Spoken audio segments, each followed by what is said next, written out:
एक बार पुनः मैं आपके समक्ष उपस्थित हुआ हूँ और आज का विषय है वेदों की उत्पत्ति कैसे हुई। दोस्तों, आप जानते हैं कहा गया है वेदों खिलो धर्म मूलम, वेद अखिल धर्म के, विश्व के जितने भी धर्म हैं उन सभी धर्मों का मूल वेद ही है। और वेद का महत्व क्यों है, वेद की वेदता क्या है कि प्रत्यक्षेणानुमित्या वा यस्तुपायो न बुध्यते येनम विदन्ति वेदेन तस्माद् वेदस्य वेदता। प्रत्यक्ष अनुमान प्रमाण के द्वारा जिसको हम नहीं देख पाते, नहीं जान पाते, उसको बताने वाले ये वेद हैं, इसलिए इस वेद की वेदता है। जैसे कहा कि स्वर्ग कामो यजेत, स्वर्ग कामो यजेत, स्वर्ग की कामना यदि है तो यज्ञ करो। अब यह स्वर्ग तो किसी ने देखा नहीं, वेद बताते हैं, इसलिए वेदों की महत्ता है। तो दोस्तों, सबसे पहले वेदों की उत्पत्ति कैसे हुई, कहा गया है चतुर्वेद भाष्य भूमिका में कि यस्य निश्वसितं वेदा यो वेदेभ्यो खिलम जगत निर्ममे तमहं वंदे विद्या तीर्थ महेश्वरम। अर्थात महेश्वर शिव शंकर के श्वास भूत ये वेद हैं, श्वास से निकले हुए हैं। दोस्तों, आप जानते हैं श्वास पर किसी का वश नहीं होता, श्वास स्वयं आते हैं और स्वयं जाते हैं। तो श्वास भूत ये वेद हैं। और कहा कि शब्द गुणकम आकाशम, यह जो आकाश है वह शब्द गुणक है, अर्थात कोई भी शब्द नष्ट नहीं होता है, इस संसार में विचरण करता है। तो वे जो वेद थे वह इस संसार में व्याप्त थे। हमारे जो ऋषि हैं वे जब समाधि की अवस्था में जंगलों में, पर्वतों में, गुफाओं में तपस्या कर रहे थे, उस समय वे शब्द जो वेद के आकाश में घूम रहे थे वे उनके कानों से टकराए। इसीलिए दोस्तों, सबसे पहले जो आदि नाम है वेद का वह है श्रुति। श्रुति अर्थात जो सुना गया। तो ऋषियों ने कुछ ध्वनि सुनी, जब समाधि की अवस्था में बैठे हुए थे तो उन्होंने कुछ ध्वनि सुनी। जब ध्वनि पर अपना ध्यान केंद्रित किया, एकाग्र किया, तो उनको वे शब्द सामने से जाते हुए दिखाई पड़े। जिस प्रकार हम लोग टीवी देखते हैं उस प्रकार से उस पर शब्द जाते हुए दिखाई पड़े। तो ऋषियों ने उन मंत्रों का साक्षात दर्शन किया। इसीलिए ऋषि वेद के दृष्टा कहलाए। ऋषयो मंत्र दृष्टार न तु कर्तार, अर्थात ऋषि मंत्र के दृष्टा हैं, उसके कर्ता नहीं हैं। तो इस प्रकार से विभिन्न ऋषियों ने मंत्रों को देखा। कोई यह नहीं कह सकता कि वेद के इतने ही मंत्र हैं या इससे कम हैं या अधिक हैं। वेद के कितने मंत्र हैं ये निश्चित तो किया गया है कि अब तक ऋषियों ने 1,00,000 मंत्रों का साक्षात्कार किया, लेकिन अभी भी वायुमंडल में, आकाश में वेद के मंत्र हो सकते हैं। तो दोस्तों, जब ऋषियों ने मंत्रों का दर्शन किया तो वे गोष्ठी किए। गोष्ठी आज की जो सभा जिसे हम कहते हैं, समिति कहते हैं, ऐसे सभी ऋषियों ने समिति बनाई और गोष्ठी की और एक दूसरे के द्वारा मंत्रों का आदान प्रदान किया कि हमने ये मंत्र देखा, हमने ये मंत्र देखा, और सभी मंत्रों को वे एकत्रित करते गए और अपने शिष्यों को सिखाते गए। क्योंकि कहा गया है गुरु मुख्या क्रिया सर्वा भुक्ति मुक्ति फलप्रदा तस्मात् सेव्यो गुरु नित्यम मुक्त्यर्थम सुसमाहित।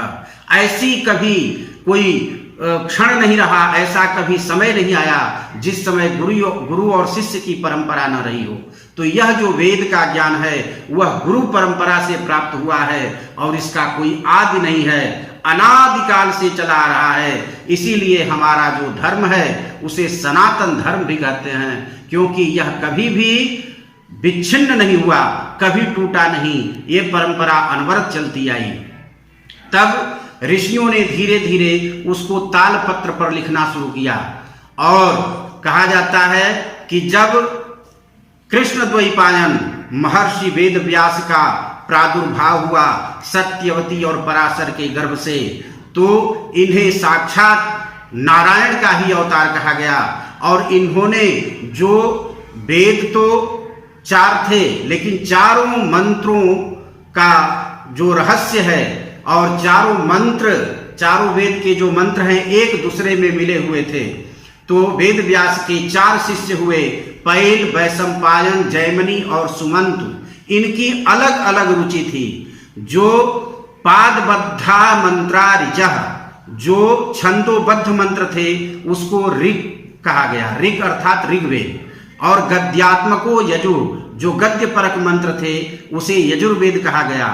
और साच अमश्च सामः, जिसे हम गा सकें ऐसे मंत्रों को सामवेद कहा गया। और इनके अतिरिक्त जो बच गया वह अथर्ववेद हुआ।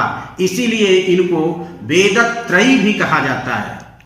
तो महर्षि वेदव्यास ने अपने चारों शिष्यों के लिए ऋग्वेद, यजुर्वेद, सामवेद और अथर्ववेद का अलग अलग संशोधन किया।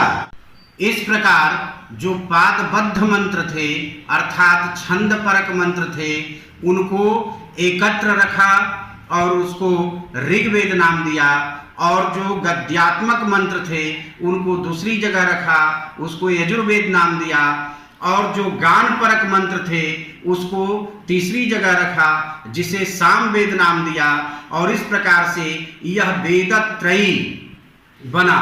अथर्ववेद स्वतंत्र रूप में इसलिए आया क्योंकि ऐसे मंत्र जो न पादबद्ध थे, न गद्यात्मक थे, न गेय परक थे, ऐसे मंत्रों का संग्रह अथर्ववेद कहलाया, जो ऋग्वेद के ही अंश हैं, लेकिन वह औषधीय चिकित्सा में, तंत्र मंत्र में और अन्य प्रकार की मारण, मोहन, स्तंभन, वशीकरण में प्रयोग होने वाले मंत्र हैं।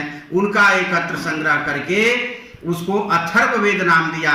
और क्रमशः अपने शिष्यों को, पैल को ऋग्वेद, वैशंपायन को यजुर्वेद, जैमिनी को सामवेद और सुमंतु को अथर्ववेद पढ़ाया। और इस प्रकार गुरु शिष्य परंपरा प्रारंभ हुई, जो आज तक बनी हुई है। और हम सब उससे लाभान्वित हो रहे हैं और वेद पढ़ रहे हैं। तो दोस्तों, इसलिए वेदों का विभाजन करने के कारण कृष्णद्वैपायन का वेद व्यास नाम पड़ा। वेद व्यास अर्थात जिन्होंने वेदों को 4 भागों में व्यास किया, विभाजन किया। अन्यथा इनका असली नाम कृष्णद्वैपायन है। कृष्ण इसलिए क्योंकि ये काले थे, द्वैपायन इसलिए कि इनका जन्म एक द्वीप में हुआ था। नदी में एक द्वीप था, टीला था, उस पर इनका जन्म हुआ, इसलिए इनका असली नाम था कृष्णद्वैपायन। लेकिन वेदों का जब इन्होंने विभाजन किया तो इनका नामकरण हो गया वेद व्यास। तो दोस्तों, इस प्रकार वह चारों शिष्यों को पढ़ाए और वहां से फिर शिष्य परंपरा प्रारंभ हुई। और धीरे धीरे धीरे धीरे आज तक हमें ये वेद प्राप्त होते जाते हैं। ये वेदों का रहस्य है। न वेदों को ब्रह्मा ने उत्पन्न किया, ब्रह्मा ने उसको सीखा जरूर होगा, क्योंकि ब्रह्मा को भी कई जगह ऋषि बताया गया है, ब्रह्म ऋषि ही। तो ब्रह्मा भी ऋषि के रूप में हैं, उन्होंने भी मंत्रों का दर्शन किया होगा और मंत्रों को सीखा होगा, इसमें कोई अतिशयोक्ति नहीं है। किंतु ब्रह्मा मंत्र के निर्माण करता नहीं है और कोई भी ऋषि इसके निर्माण करता नहीं है, बल्कि सभी ऋषि दृष्टा हैं। तो दोस्तों, यह वीडियो आपको कैसा लगा कमेंट लिखकर जरूर बताइएगा। और तब तक के लिए धन्यवाद। आप स्वस्थ रहें, सुखी रहें और मुझे आशीर्वाद देते रहें। धन्यवाद।